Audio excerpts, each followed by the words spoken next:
She did for us and with us. And hers is a powerful story. And we're going to take our time this afternoon, and we're going to celebrate that and listen to that story. I want you to know that before we begin, that this pew on the side over here is where Juadine always planted herself, over here with her friends. And so we've put a black cloth there, and just look over there and see Juadine in the room today as well. She was here on Mondays and Fridays and Sundays and so many other special occasions to share in the life of this community, its joys and its sorrows and its celebrations. And so it's fitting that we do that this day as well, to celebrate her. So thank you for being here. I want to introduce to you some wonderful musicians who are going to play some of the music that she loved. Playing the organ today is Greg Lamont. Playing the drums is Steve Walker. Playing the saxophone is Michael Hairston. And the gentleman in the back there is our fearless leader of our jazz program here for 25 years, Mr. Dick Smith. And he's going to share some of his music as well. And we're hoping that Benita will come up and share some music as well to honor Juadine. So without further ado, we're going to make our way into this and let these folks lead us in music. Please make yourselves very much at home and be very, very present in this time that we have together. Thank you for being here.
Excuse me.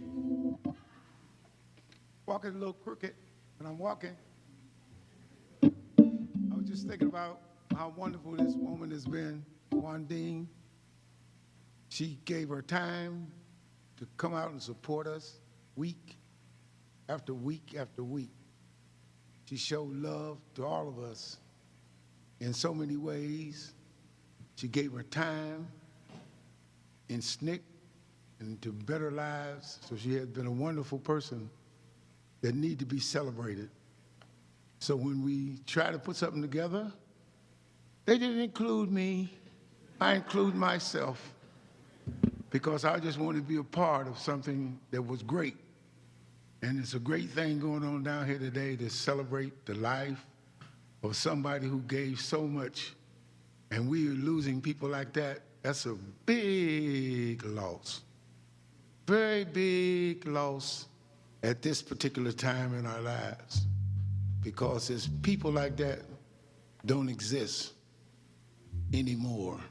Well, I don't want to say that. They exist, but they're within themselves right now.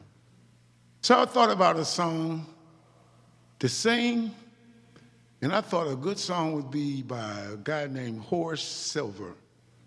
Horace Silver was I guess he was a genius in his own way.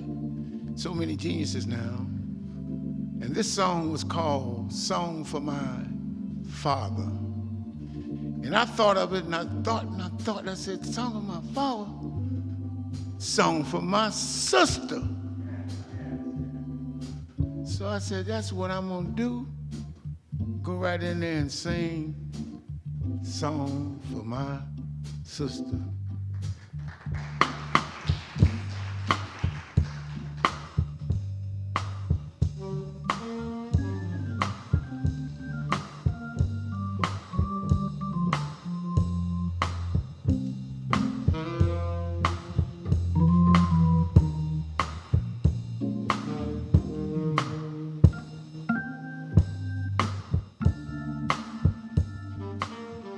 If there was ever a woman who was generous, gracious, and good,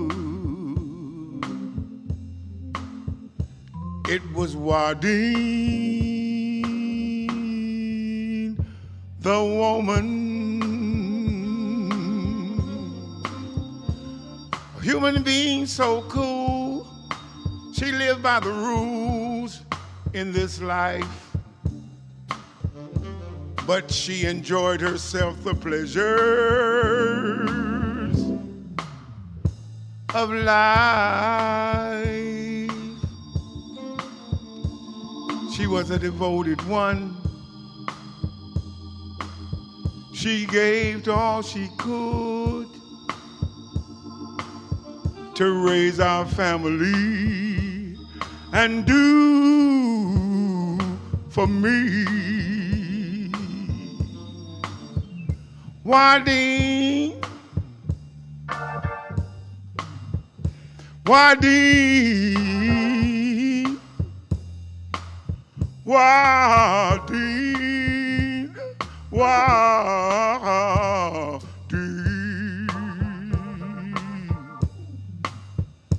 Juadine, Juadine, Juadine, Juadine, Juadine, walk, walk, walk, walk, walk, walk, Juadine.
I wrote a song for my sister and hope it gave her a thrill.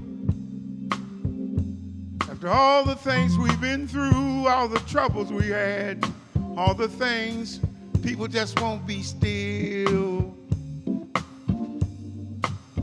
I wrote this song for my sister and hope that it will give you a thrill. All the things she's done for us, giving her time at the wheel.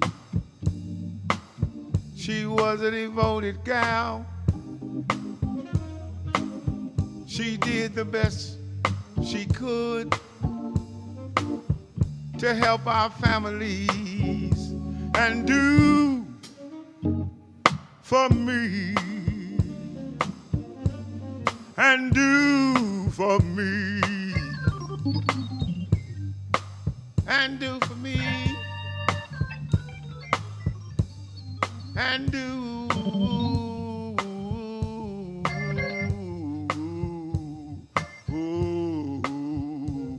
for me.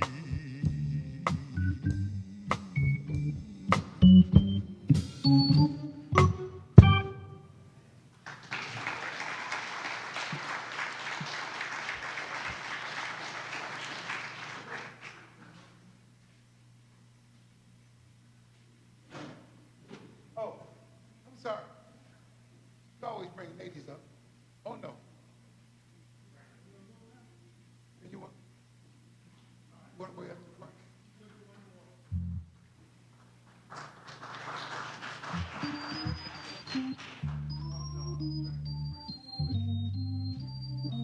Good afternoon, everyone. I stand before you representing the crew. That is, the crew that was holding down this wall. I don't know how many years we sat beside each other. I was usually on one side or the other of Juadine on Friday nights. But we laughed and talked and joked about everything, even the last Friday night that she was here, April the 14th. And we walked out to the parking lot and just always had fun together. But Juadine was a very special person in the sense that she never met a stranger. And that's part of the reason why we connected. And she was not just my Westminster Jazz night seat buddy, but if she heard of anything that I was involved in with the groups with which I sing, she would come out to support it. If we sang here at Westminster on Sunday mornings, or if my choir was anywhere in the neighborhood in Fort Washington or wherever, I could really look forward and expect that Juadine would be there. She knew how to be a friend, she knew how to show herself friendly, and she knew how to support people. So I appreciate and count it an honor to have been among her friends, and I also count it an honor to be able to sing this song, which is one that she would have loved, Summertime.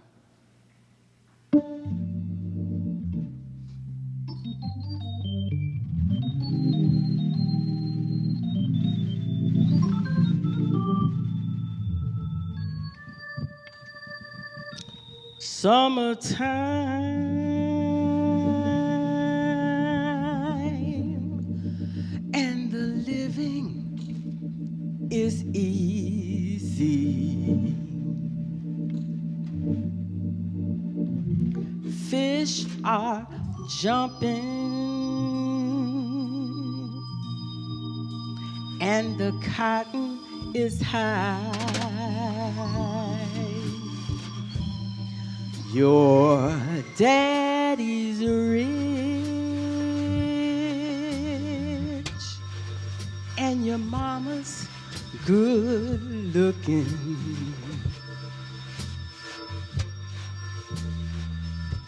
So hush, little baby, don't you cry. One of these mornings,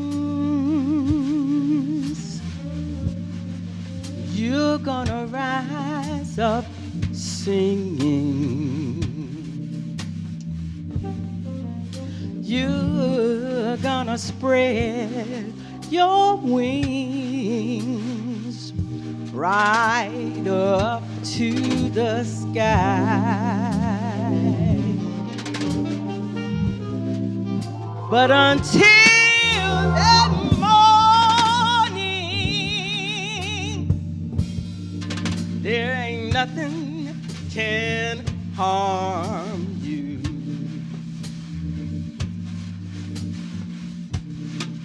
With daddy and mommy standing close by.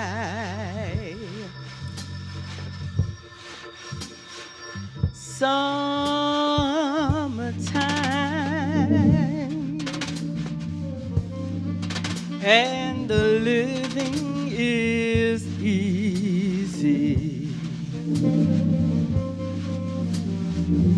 Fish are jumping, ooh yeah, and the cotton is high. Your daddy's rich,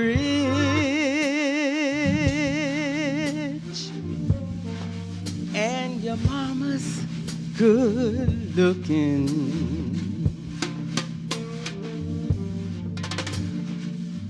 So hush, little baby, don't you cry.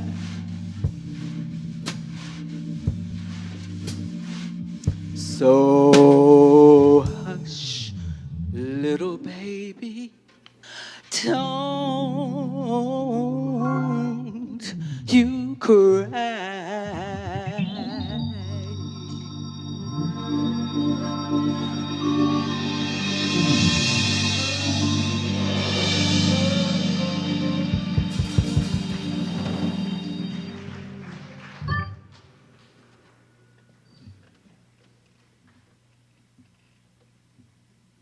Okay. Thank you very much. We've heard from the pastor already, Reverend Hamilton.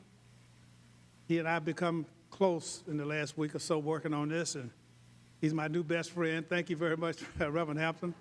I know why Juadine became so attached to this place. She found a good friend in you, and we're happy to be in your house. I want to thank the musicians who put together a good program. Especially Dick Smith. Your name must be Smith, man. You can get up there and wax that poetically with a song about Juadine. As you can see from the program, my name is Frank Smith, and you'll see in the video a few minutes that we're going to watch that I've known Juadine since she was in the 10th grade. And I'm 81 years old now, so that means that at least 65 years or so I've known her. And we've been in and out of each other's lives, too, as you will see in the video a few minutes to watch here. I've even came here with her a few times to the Monday night, to the blues programs. I like jazz, but you know it's blues that makes the world go round. Somebody said jazz is just music it's just blues without the words. So that works for me. But you're going to see, as you see already, we have put together, this is a very rare occasion, in case you didn't think about this before. You're going to see a mixture today of a place that Juadine loved, an ancestral home that she found for herself here.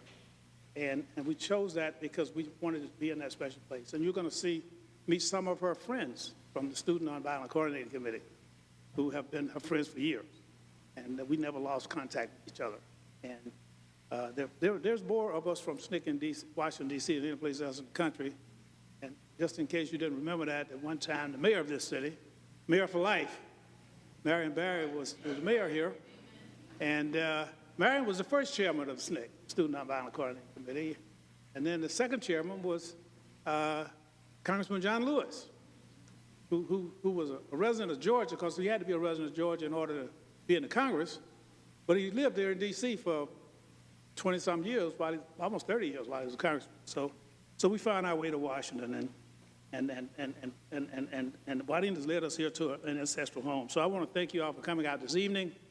We're going to watch a video now, and then we'll try to get back on schedule.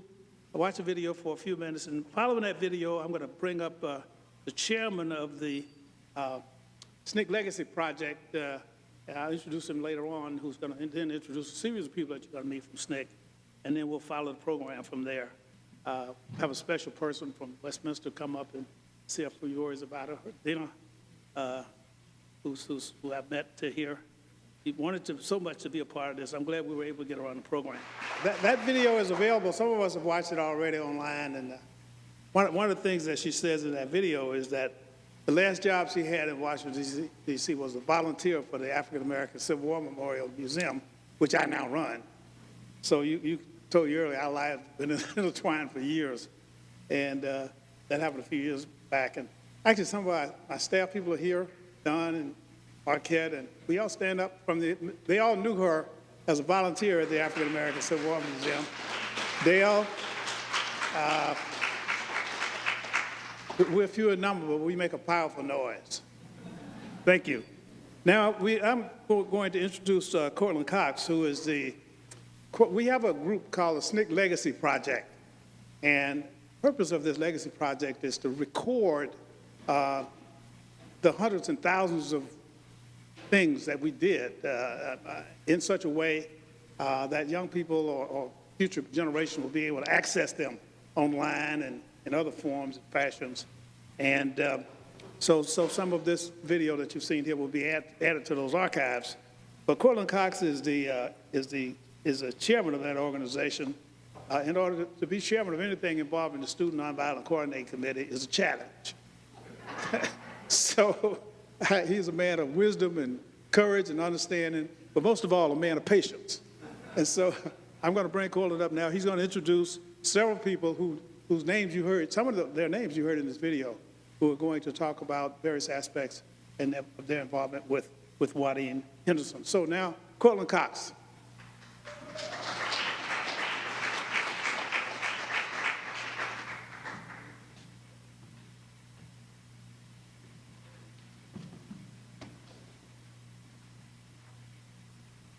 I'd like to thank Frank Smith for organizing this event,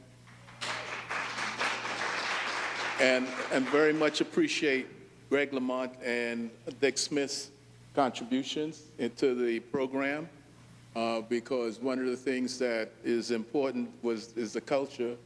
And for us, you heard Juadine talk a bit about her life and the stress and the kind of things that we had to go through. And it was really, really important, especially during times of stress, to have the culture and the music in particular as the wings beneath our wings. Because, you know, some of those kind of things were terrifying. I mean, Juadine talks about them, but having, you know, a sense of Medgar Evers being killed, and not only Medgar Evers being killed, but you could be killed, was, you know, and she was a teenager, and we were all teenagers facing, you know, various difficult circumstances. So the music was, and the culture, whether it was gospel music, freedom songs, jazz, blues, all those things were very important to us. So thank you very much. My responsibility is to introduce the family. And I would like to now call up some of the family members to make some comments. And I first want to bring up Freddie Biddle, who is a fellow Mississippian and a real, I guess she and Juadine came along at the same time or around the same age, so we'd like to ask Freddie to give us a few remarks.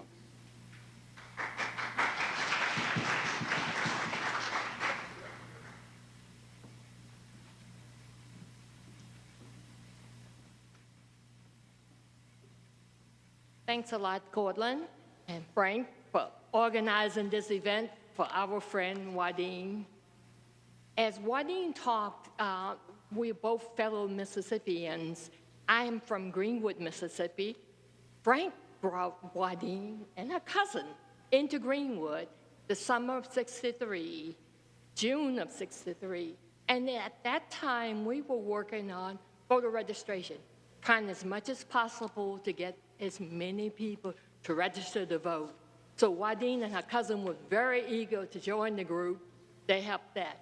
But unfortunately, at the time in which they arrived the day before Medgar Evers was killed. Also, the day after, we had a group of people who had gone to Tennessee to a citizenship class, and they were on their way back, and the bus stopped in Winona, Mississippi.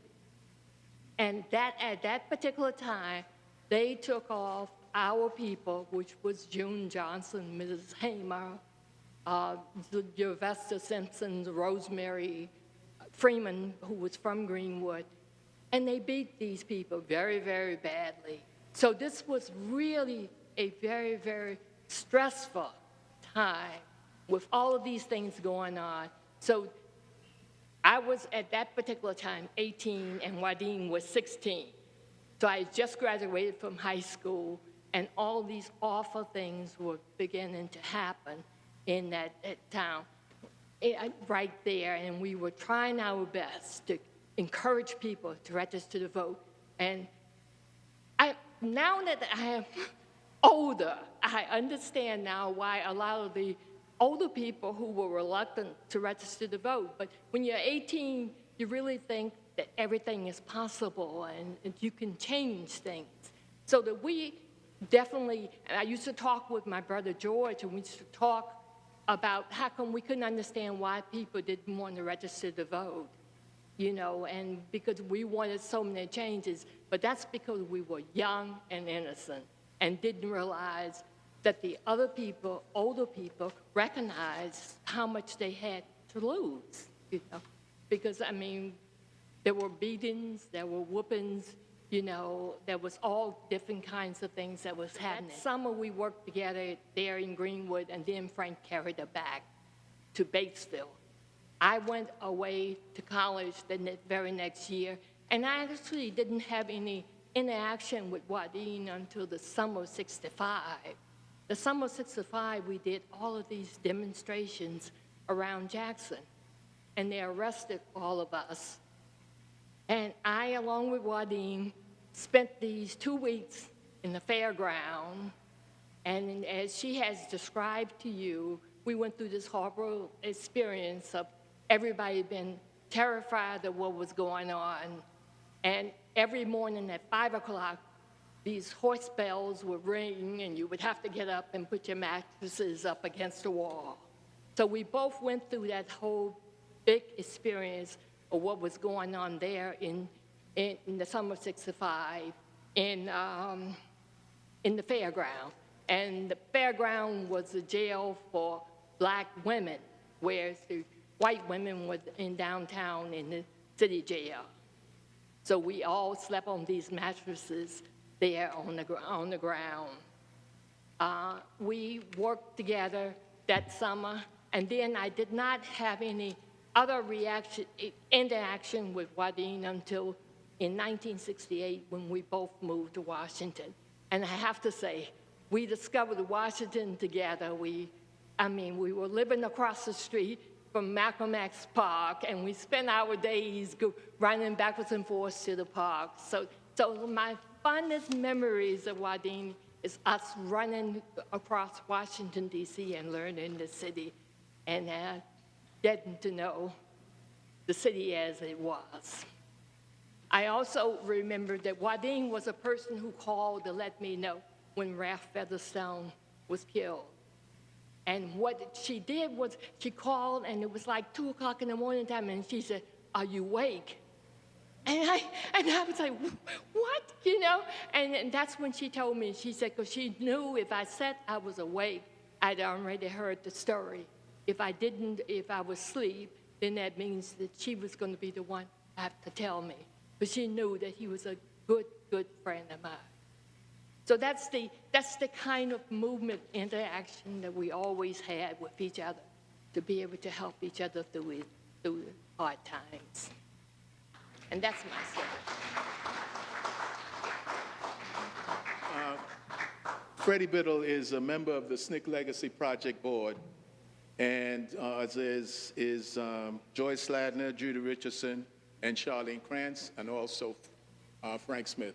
Anybody who wants to know anything more about any of these individuals, to go to snclegacyproject.org, and they will just type the names in, and everything will come up. The next person to be introduced is another Mississippian, Joyce Sladner. Joyce?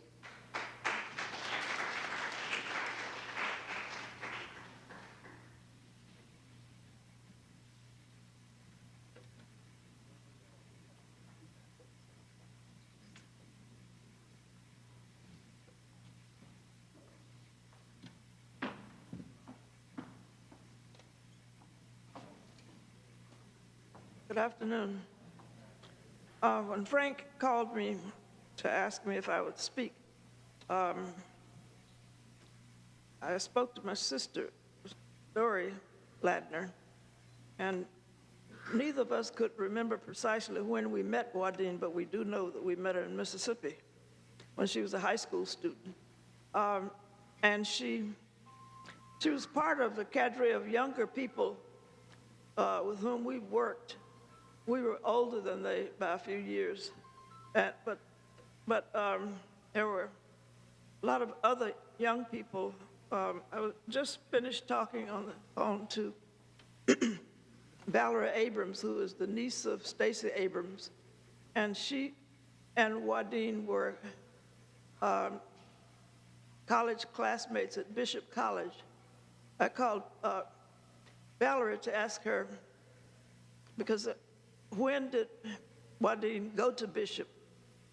Because what was shown here, she didn't talk about being in college, but what was shown in her bio was that she was when she joined the movement, actually. But she went to Bishop after she graduated from high school in 1966. She stayed a year, but Valerie Abrams and another girl from Hattiesburg, who was Valerie and what's her name? I grew up with her, was older.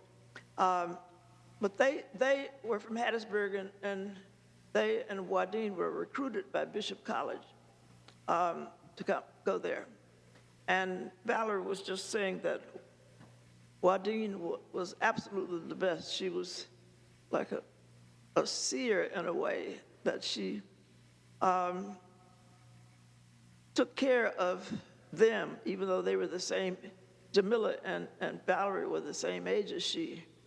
That when she said that a lot of the girls were hostile toward her, Valerie, and Juadine just stepped forth and parted the waters around her, and from then on, everyone was very kind to her. But she also talked about Juadine having a penchant for knowing what kind of natural remedies for one to take. And it reminded me that later, not so long ago, Juadine and I had this conversation, and she said that she was, I guess, a Yoruba priestess, and she learned a lot of this from her grandfather, who was, we would call them roots doctors back in the South. But she remembered this, and her grandfather had apparently carried this on through his generation, and he learned it from his parents and so on. And I'm thinking that this probably went all the way back to Africa when they first landed here. But as I said, Juadine was part of the cadre of young high school students in the movement. They were,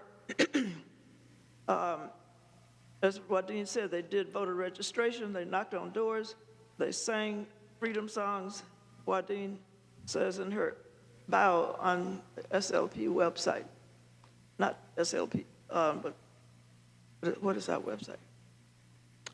SNCC Digital, that they ordered the records so that they could learn the words of the freedom songs and that they could sing them. But what she didn't say was that they helped to organize in her own hometown. After they went to Greenwood and got their wings, they organized sit-ins and did voter registration. And she said that what really disturbed her was that during '64 Freedom Summer, they had tried to get black people in Batesville to go down to attempt to register to vote, and they didn't go. But as soon as the white, some volunteers came in '64, all the black people got ready and marched downtown to the courthouse to register. And she said that really disturbed her because she said, y'all just, and in fact, what she was saying was that you will do what the white folks tell you, but you wouldn't do what we asked you to do. I didn't see Juadine again until we both had moved to Washington. And, she was all grown up and I was a lot older too. But she had charisma. She was an extraordinary person. She had a lot of compassion for others. She was kind and friendly and very giving of herself and giving of her knowledge and so on. She was a giant oak in the forest. And I'm sure that she mentored other young people, like Frank Smith and others mentored her, who will take her place. Thank you.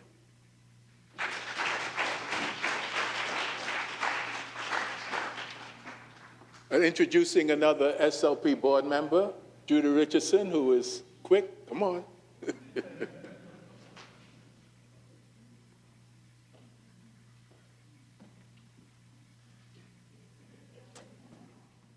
Okay. First of all, just so you know, that's a nice edit that you guys did. The interview that you saw of Juadine, it is on archives with the Library of Congress, and it's a wonderful long interview that Dr. Emily Crosby from SUNY Geneseo College in New York, did with Juadine, and Gupta, who was on the Library of Congress staff. But it's a really wonderful interview, and Emily continues to work with our SNCC Legacy Project as well. I just got to say, it is just so fitting that we are having Juadine's celebration in this wonderful church, Westminster Church, where she just, as everybody knows, she just spent so many happy hours. And we all know how much she looked forward to her blues nights on Monday and jazz nights on Friday.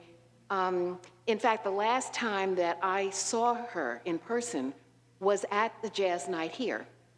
And three of us from SNCC, Jean Smith, Dottie Zellner, and I, had arranged to meet her here on that Friday, ate some, as usual, delicious fried fish, listened to wonderful jazz, and we just had such a good time. The music was here, the food was here, we were seeing Juadine.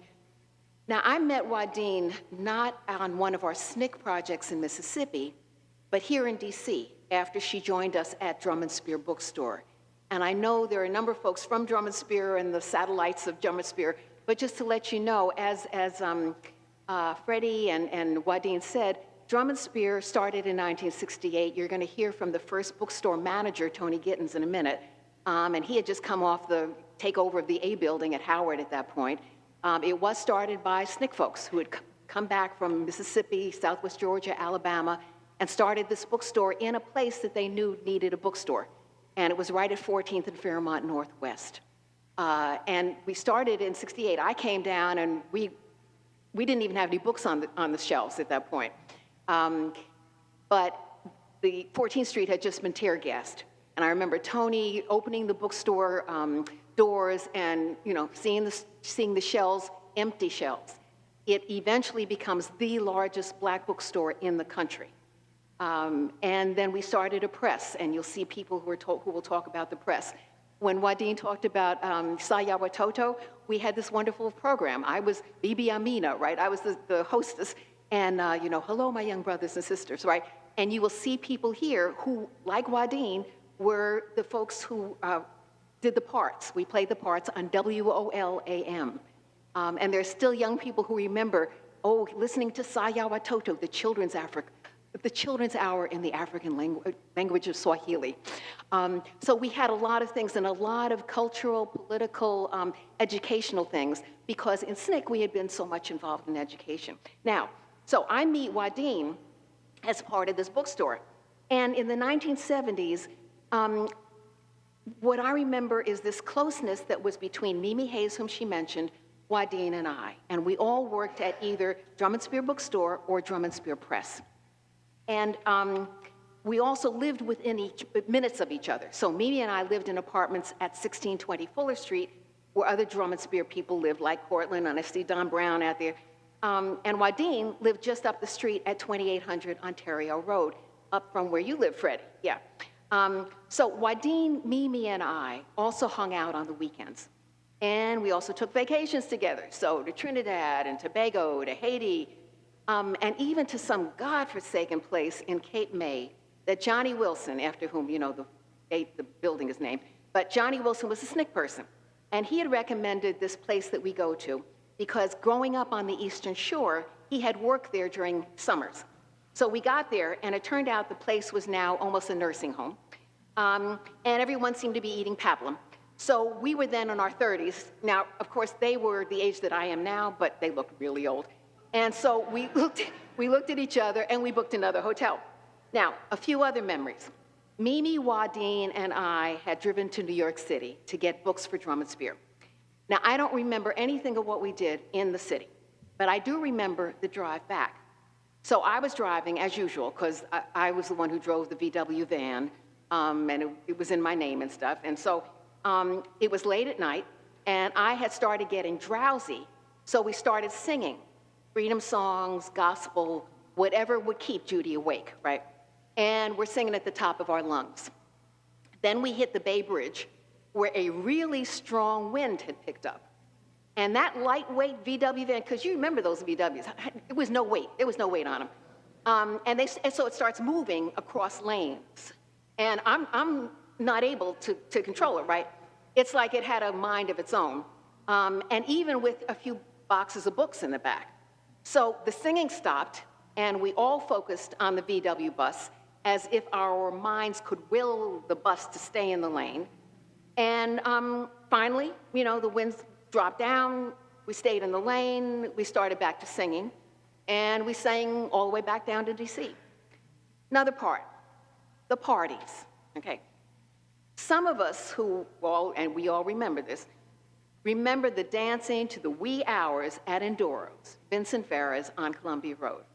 And Juadine could dance. And you all who knew her from the jazz, she could dance. Well, she has always been able to dance. Doing the four corners, the shingling, the wooden horse, the shotgun, all the dances, okay. But she particularly delighted in showing her Mississippi roots, breaking into dances that she'd done as a teenager back in Batesville. And the delight, mixed with a little bit of impishness, was just all over her face when she started doing these dances. Now, she'd do that while she was talking, too, and some of you may remember this. The month before she passed away, we had one of our long phone calls. And she said something the way she would have said it growing up in Batesville. And then she said, "Listen, listen." And she said it again. Juadine reveled in her strong and deep Black Mississippi roots. Now, after Marion Barry's election in '76, I left DC to go to Boston. And then Juadine left to attend the Michelle Clark Fellowship Program at Columbia University School of Journalism. Her first job after that graduate program was out Mount Vernon's Daily Argus, the Mount Vernon, New York Daily Argus. It was a Gannett paper, part of the USA Today's chain. And a couple of times when I went up to New York City, I'd stay with my Aunt Helen, who had a small house in the Bronx, and then I'd go visit Juadine in Mount Vernon, because Mount Vernon is just, north of the Bronx. And I remember once taking Juadine to visit my Aunt Helen, who was my beloved Aunt Helen, my favorite aunt. And I told my aunt that Juadine could play gospel piano. And after my aunt strongly encouraged her, Juadine began to play some wonderful old-time gospel on my aunt's piano in that small living room in the Bronx. Juadine said it reminded her of being back in church in Batesville. Now, my Aunt Helen was a serious New Yorker, born and raised in the Bronx. But she didn't want Juadine to stop playing. She said the way Juadine played took her back to her being in her early 20s, this is my Aunt Helen, in her early 20s when she worked at Tuskegee one summer. My Aunt Helen loved that summer. She loved Tuskegee. And so she didn't want Juadine to leave. She kept asking, just one more song. You don't have to leave now, just one more song, right? The other thing that we'll all remember is Juadine's storytelling. And Juadine particularly loved telling stories about Batesville, about growing up in Batesville, about organizing in Batesville, about her family and folks from her Batesville community. She told those stories with such warmth and humor that she'd often have us on the floor laughing. That storytelling became important when I was asked to direct a week-long teacher institute at Howard University on the civil rights movement. It was the early 1990s. We just finished the last of the 14 hours of Eyes on the Prize, and I'd moved from production to become the series education director. So I had a little money to play with, right? Because a group of teachers had asked me to come down and do an institute, so week long, okay. So I had a little money. I asked Juadine to come talk to the teachers up at Howard about her organizing as a teenager in Batesville. So she comes up to Howard, and I swear the teachers were riveted. I mean, I had one guy in that class, teacher, who wanted to show me he knew more than I did, and he just read the New York Times every day, okay? Not when Juadine was there. I mean, you could have heard a pin drop. And then she told one story at the end, which I do not remember, so don't really ask me about it. I just remember the story, but I don't remember what it was. And she had the teachers reaching for their tissues. They were so moved by what she was talking about and the way she told it. And then Juadine looks over at me with this amazed expression, surprised that her story could have such a visible effect on the teachers, right? And then she looks over at me, and I'm tearing up too, and she's even more amazed. And afterwards, she told me that she could not believe that she had had such a profound effect on these teachers. In closing, I will just mention Juadine's smile, which you see there and which we all remember. And when you saw her, it was that smile that really said she was glad to see you. She was glad to be with you. She was glad to be listening to music with you, glad to be laughing with you. Juadine lived with such joy, and she did that till her very last day. So, to Juadine. We heard a lot about Drum and Spear Bookstore. I'd like to ask Tony Giddens, who anchored the store for a number of years, to come in with some brief remarks. All right.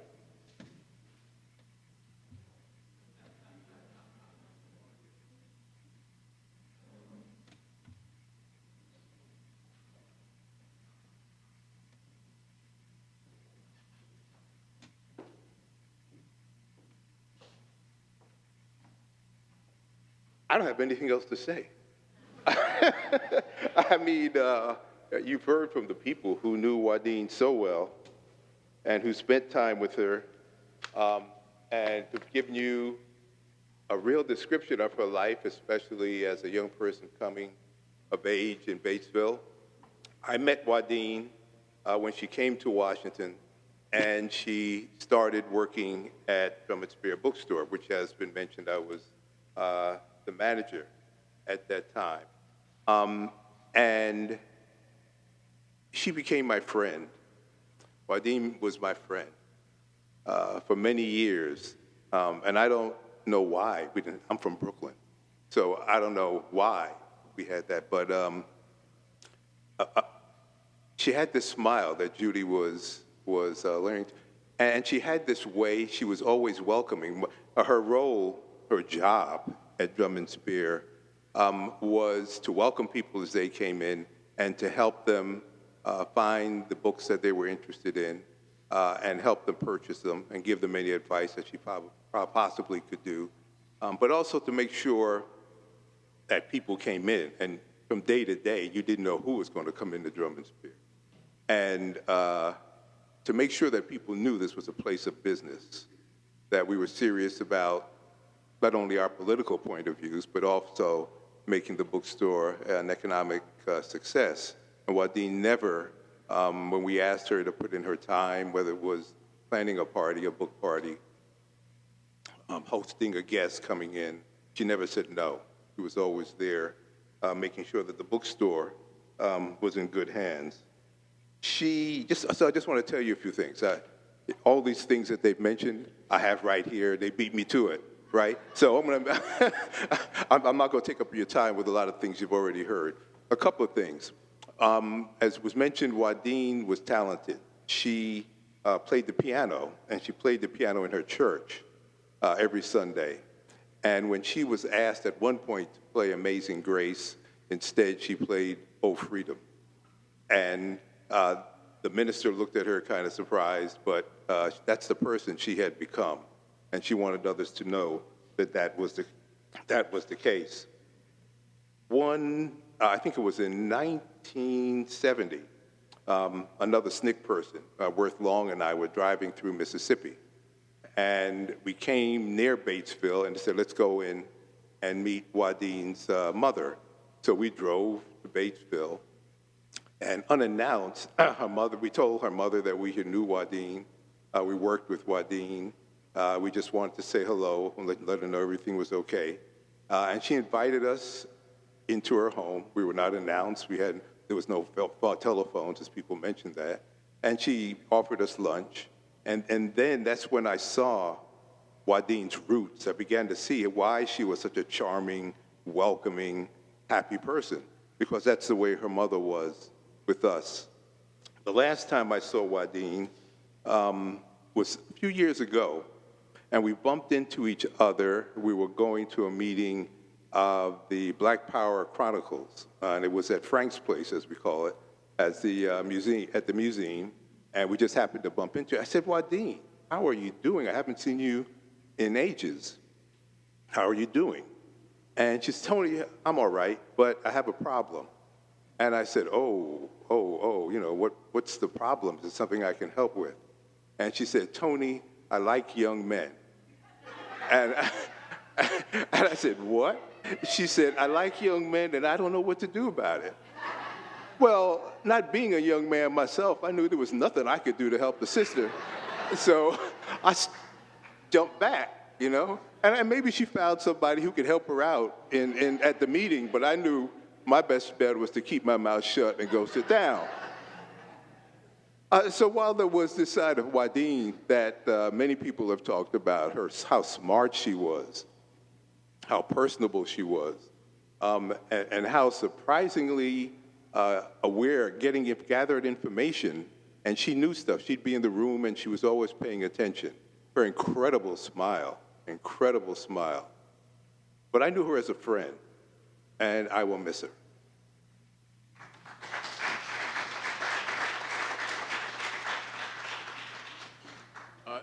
Charlene Krantz is also a member of the SNCC Legacy Board, and okay, right, thanks. Good afternoon. I happily met Juadine after we were both retired from our day jobs. We started meeting for lunch regularly on U Street, which was the most convenient metro for the both. Juadine, as you know, was bright, cheerful, so very easy to talk to. We had in common being retired ladies of a certain age who live alone, working out our place in the world. We always found a lot to talk about. She was well-informed and quick to laugh. We talked about family, our exercise classes, our music nights here at Westminster, current events, memories of the 60s that we shared. We talked about doing volunteer work, health, travel, diets, politics. When I got involved in organizing the SNCC 60th anniversary conference, I asked Juadine to work with me on registration, and she agreed. We scoped out some local venues for the conference together and brainstormed ways to make the registration process pleasant and easy. Unfortunately, the 60th conference ended up being virtual. I already miss meeting Juadine for lunch and chatting away the afternoon. As we say in my tradition, Ashet Chayil Alav HaShalom, a woman of valor, may she rest in peace.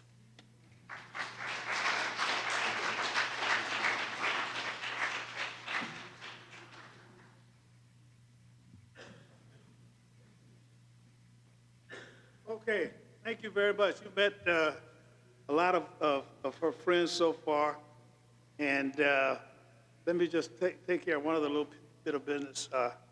My Jean Wheeler-Smith, who's my former wife, and Nadine Juadine were good friends. after she retired, they actually went together many times to exercise classes, walking in the parks, and she actually came here to visit with her. She sent her a message that she wanted me to read, but since I'm running out of time, I'm going to pass on that and ask my, no, I'm not going to do it. I'm going to pass on it, but my son is here, Tariq, with whom she lives now. Tariq, will you stand up so people can see you? His sister, Malaka, stand up. And my number one granddaughter who just got back from Hawaii yesterday, stand up. My number one granddaughter is studying civil engineering, and she's working on a building out somewhere in Ashburn, Maryland, and she's also assisted me with the renewal of the African American Civil War Memorial. So I'm taking advantage of her newly minted skills. Thank you all for coming. Now you're going to hear from one of Juadine's seatmates here at Westminster, who when she heard I was here a few weeks ago to inquire about this, ran up to me and said, because she was so hurt. He talked to her the day he sat with her on a Friday night, and Saturday spoke to her because it was her birthday. And was shocked, as we all were, to find out she'd passed away overnight. But I wanted you to meet her and say a few words to us this afternoon. Her name is Dina Tamburino. She lives in the neighborhood. She knew Juadine very well. So Dina, say a few words to us.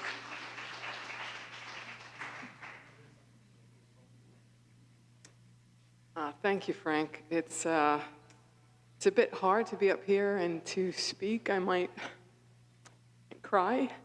I met Juadine in the beginning of the year. That's when I started coming to this church.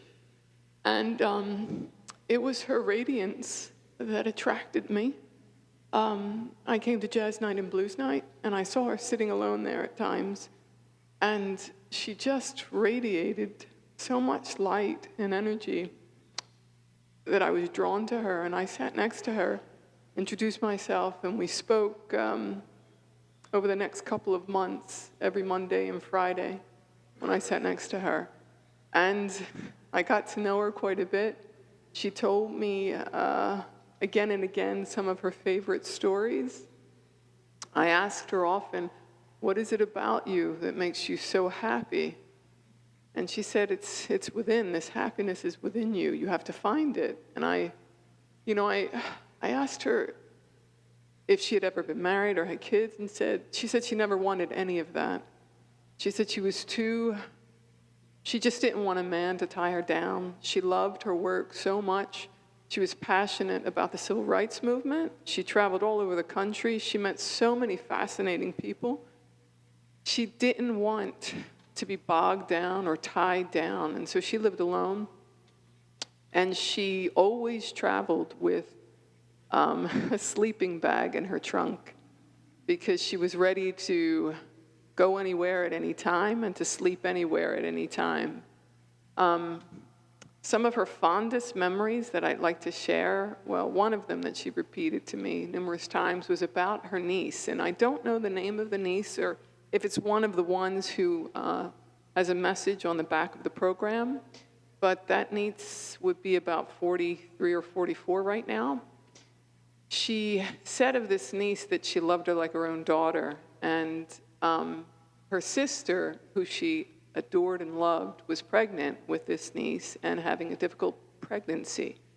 And Juadine and the family was very fearful, and they prayed a lot, and the family ended up calling a woman, a spiritual woman with some spiritual gifts. I think she was based in Chicago. And that woman, they called her for assistance with this pregnancy. And that woman said that Juadine's sister, the mother, the pregnant woman, had a sister who was taking care of it. And that sister was Juadine. Juadine had spiritual gifts that she shared with me. She could see spirits, ghosts, and she was a child. She often wore white because she said she didn't want them to come around her. And she said that warded them off. But she had interactions throughout her life with spirits. And she was, in fact, a priestess. And She loved her spiritual life. She saw some things in me and pointed them out. We talked that last Friday. Her birthday was the next day, and I told her fondly, I said, your birthday is the day of Lincoln's death anniversary. And I told her I wanted to take her out for her birthday, and she says, "Oh, it's nothing. I don't celebrate these things." I said, "Oh, but it's something to me. I really want to take you out." I didn't get a chance to do that on her birthday, but before I go into that, let me just tell you what discussion we had that Friday night. That Friday night, she said to me out of the blue, and it was really surprising because over the months that I had talked to her, I had repeatedly asked her, "So you really were happy alone all those years?" And she said, "Yes." But that Friday night, her last Friday here, just 2 days before she died, she said to me on the bench, she said, "I want a companion." And I said, "What?" And she said, "I want a companion." I said, "What do you mean by that? Like, what kind of companion?" I said, "A male?" And she said, "Yes." She said, someone to spend her time with, more than the married elderly men that she hung out in the park with who would flirt with her. I said, "So not them, they're not enough?" She says, "No, she wanted her own." And I said, "Well, what about Charles? Charles isn't here today, but Charles often sits on that bench, and he's such a wonderful man." And I said, "What about Charles? He seems doted upon you." And she didn't know if he had any ideas about that towards her, but I was like, "I'll talk to Charles." Anyway, I talked to her on Saturday. I called her, and she again told me the same story about her niece, that niece that she adored, and how her sister had had a difficult pregnancy, and how they had called a woman in Chicago, and how that woman said that, "Oh, your sister is taking care of this." It's one of Juadine's, I think, fondest memories. She repeated it to me numerous times. She loves that niece and loves her sister, and she loves this church and the congregation here. She loved being here. And after she passed away, she appeared to somebody who passed on a message to me. And that message was, tell her not to give up. She's a fighter. And I want to read a poem because Juadine, from where she is, will know what's happening, because there are those here who are trying to murder liberty. And I'm not talking about in this church. I'm talking about in this country. They know who they are. And throughout this world. I wrote a poem, and in honor of this woman, this remarkable woman, Juadine, who was a fighter. We heard time and again how she sung the song to freedom, but she did tell me that she didn't like Dr. King. She said that she liked Malcolm. I don't agree with her choice. I'm all for nonviolence. And for poetry, in the words of Percy Shelley, one of my favorite poet, what did he say? Poets are the legislators of the world. So in honor of Juadine and her message to me after she passed, and in honor of Percy Shelley, I want to read this poem, which is called Land of Illusion. Juadine, there's a radiance about you that still shines in my eyes, and where the angel sings and flies, there is a space where you hear my cries. May you watch over liberty. We're no more the land of the free. Now is the dawn of confusion. We live in the land of illusion. Mark my words. That's the end of the poem, but mark my words. As you see and must know, we live in a society of paranoia that is evidenced by the cameras everywhere. There are cameras in churches. There are cameras on every street corner. There are cameras on your computers. There are cameras on your televisions. Everything is surveilled everywhere. I lived for 8 years in China during the 90s, in my 20s and early 30s. And at that time, it was, yes, surveillance was common. My house was surveilled. My house was broken into, et cetera, et cetera. That was expected. I was in China. I knew the terrain or was told and briefed before I went. However, I can say this. I have never felt as surveilled, and I've lived around the world. I'm a retired Foreign Service officer with the State Department. I can say this, and I'll say this to the camera. For the record, I have never in my life felt so surveilled as I feel in this country. There will be time when you are aware that there will be technology that surveils your very thoughts. Okay, I'm being told that we have to end this. There will be technology that surveils your thoughts and that can manipulate your physical movements. This is the dawn of confusion in the land of illusion. Say a prayer for liberty. I pray and hope that Juadine watches over us and liberty. Thank you all.